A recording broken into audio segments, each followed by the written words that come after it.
Olá, Jardim, paz e bem. Nosso devocional de hoje tem por título uma pergunta: qual é o meu propósito?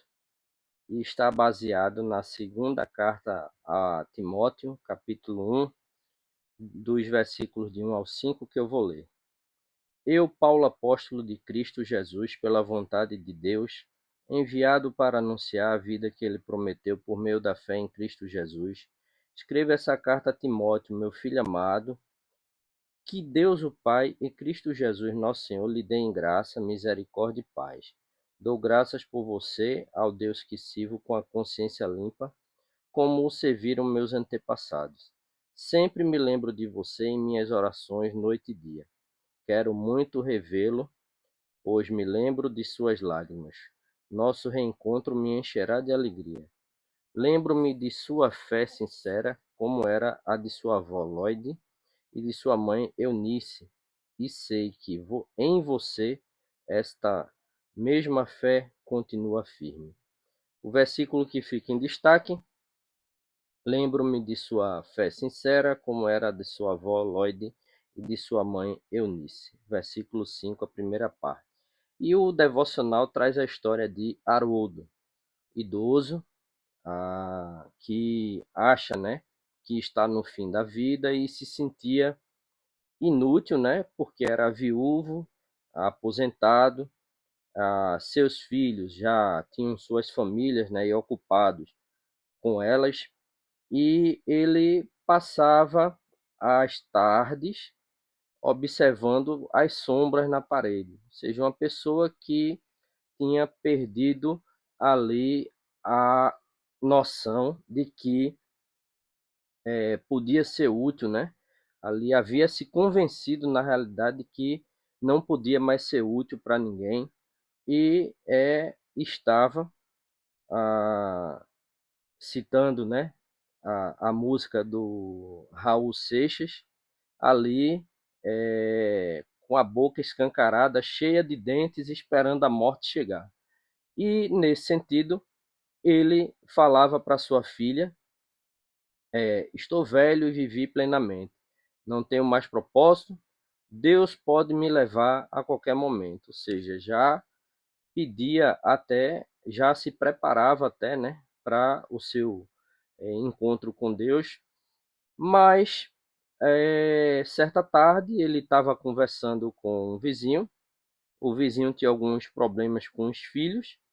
Aí ele orou pelo vizinho, compartilhou o evangelho e percebeu a partir dali, por aquele momento em que ele orou pelo vizinho e compartilhou do evangelho com ele, que ainda tinha um propósito. E qual era o propósito dele?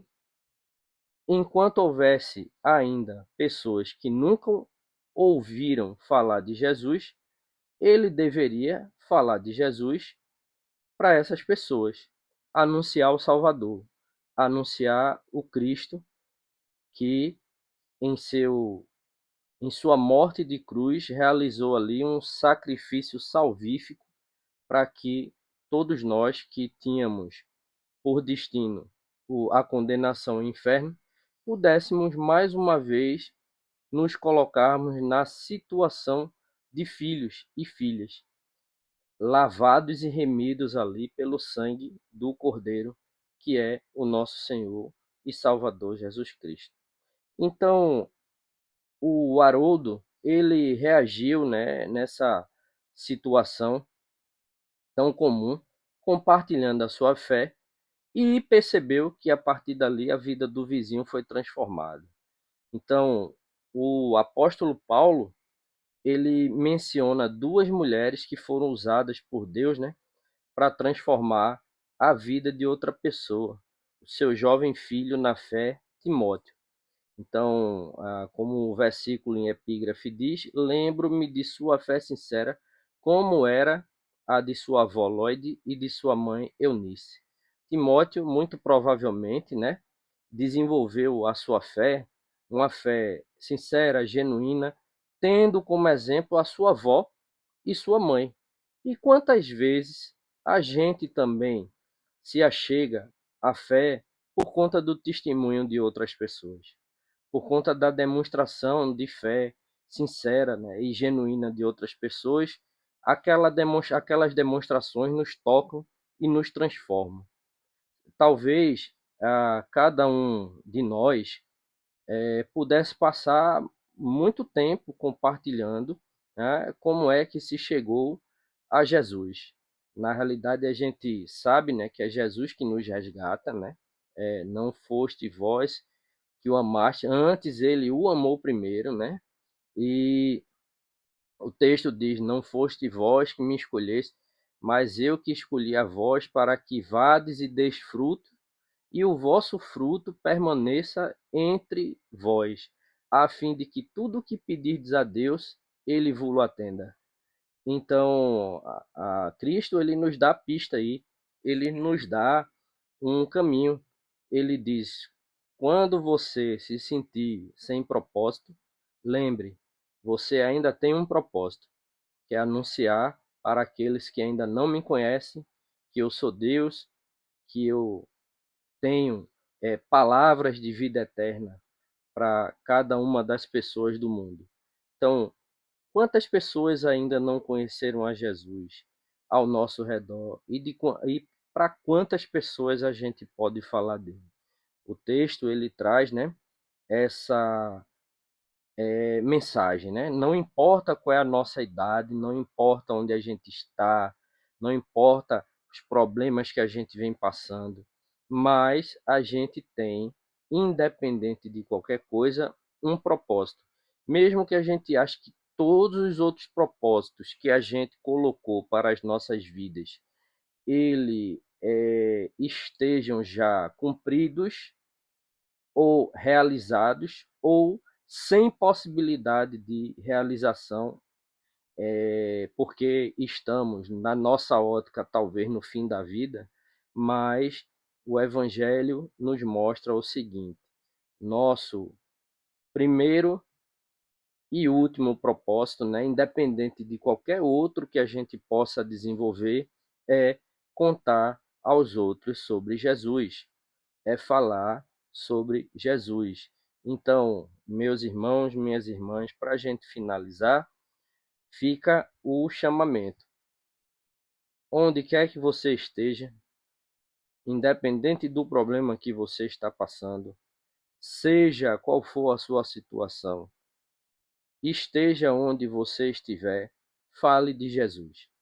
Fale sobre tudo aquilo que Jesus fez por mim e por você. E não se preocupe se inicialmente as pessoas derem de ombro ou desprezarem, mas faça a sua parte, fale, porque a nossa função é pregar o Evangelho, a nossa função é anunciar sobre Jesus. A obra na vida da pessoa de conversão, quem vai fazer não sou eu nem você, é o Espírito Santo. É aquele que convence do pecado, da justiça e do juízo. Então, a minha e a sua função é única e exclusivamente pregar a palavra, é falar de Jesus, dizer que ele é bom, dizer que ele salva, dizer que ele nos garante a vida eterna. Faça isso e deixe o resto com o Espírito Santo, porque ele sabe como tocar e a forma com que ele deve agir para convencer as pessoas de que nós temos um Salvador, que é Jesus Cristo. Ele sabe como tocar, sabe a hora de tocar e sabe a quem ele vai resgatar. Então, falemos de Jesus e deixemos que o resto, o Espírito Santo de Deus, ele se encarrega de fazer. Amém? Então, que a gente possa ter em mente essa ideia. Independente de qualquer circunstância, estejamos onde estivermos e independente da situação na qual nos encontramos, nós temos apenas que falar de Jesus. Amém? E que Ele nos ajude nisso e nos abençoe. Vamos orar. Justo eterno Deus, Nesse momento nós queremos te louvar, porque, Senhor, no devido momento tu nos resgataste, Senhor. Tu nos colocaste mais uma vez na condição de filhos e filhas teus. E agora, Senhor, o que tu nos pede é que a gente anuncie a graça que nós recebemos por termos sido resgatados e resgatadas por ti, Senhor, das trevas do inferno. Senhor, louvamos a ti por isso e, como costumamos pedir, Senhor, pedimos que tu proteja a nossa comunidade, tu abençoe nossa paróquia Jardim das Oliveiras, abençoe os nossos pastores e pastoras, irmãos e irmãs, vai restaurando a saúde daqueles e daquelas que se encontram enfermos, vai abrindo oportunidade de emprego para os irmãos e irmãs que se encontram desempregados, vai cuidando, Senhor, das nossas crianças, da nossa juventude, mostrando a eles cada vez mais como é bom, Senhor, seguir nos teus caminhos e como é bom te servir. No mais, Senhor, nós te louvamos por tudo e pedimos a ti um resto de sono, um resto de noite tranquila com um sono reparador no momento em que formos colocar as nossas cabeças para repousar no travesseiro. Isso é o que eu te peço e desde já te agradeço por tudo em nome de Jesus. Amém. Irmãos e irmãs, é isso. Fiquem com Deus e até o nosso próximo devocional. Tchau, tchau.